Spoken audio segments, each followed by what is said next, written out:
9-0. Milé deti, proti konzumu sme si pripravili následnú scénku, ktorá bude ukážková a podľa nej budete pracovať ďalej.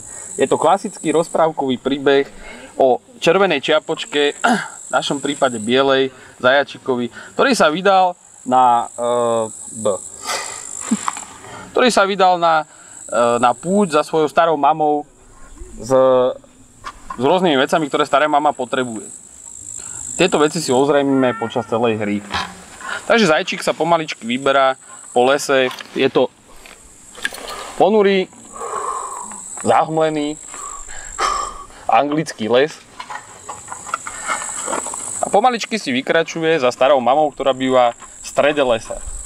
Po ceste stretáva strašného vlka, ktorý je typickým príkladom tej zlej stránky našich rozprávok. Čo tu robíš, ružovo-bielá karkulka? Ružová bielá karkulka nie som, ja som červená karkulka, len som v prestrojení v zimnej ústroji. No vidíš, ja mám tiež na sebe tigrie pásy, aby ma nikto nepoznal. Tigrie pásy, to sú tie nové maskáče? To sú tie nové Čo nosíš? Čo máš v tom košíku? Nesiem starej mame poživeň. Poživeň? A máš aj poživeň? Mám aj poživeň a mám aj zbrane práve na takých hajzlíkov ako si ty. Takže mi uvoľní cestu, aby som sa dostala k starej mame. Lebo ťa tu rovno pichnem a rozpáram ti brucho.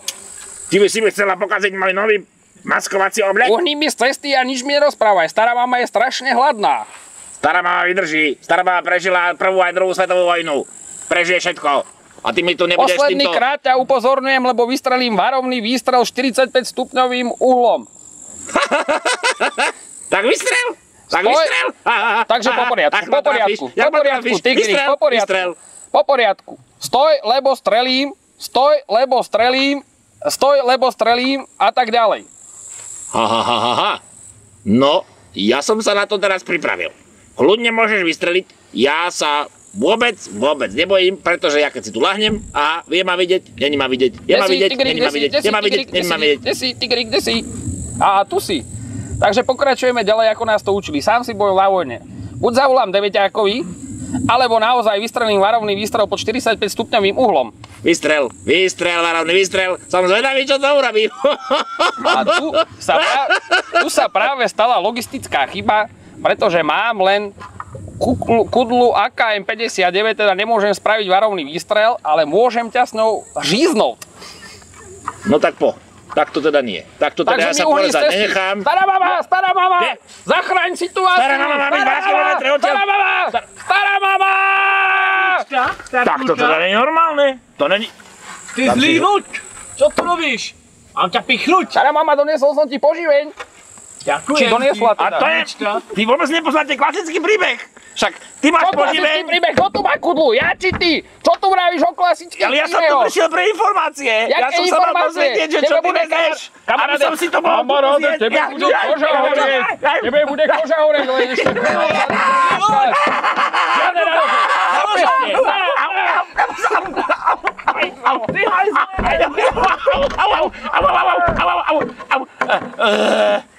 utež, lebo ti ešte raz vyprášime kožúšok.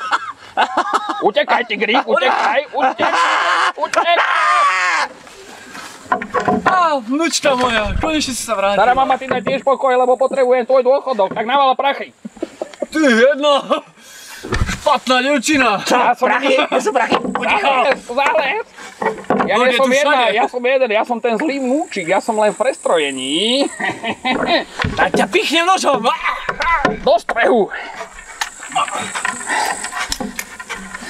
Karkulka, ale máš ten tupý ten bodák. Stará mama, ja sa vzdávam, lebo už nevládzem.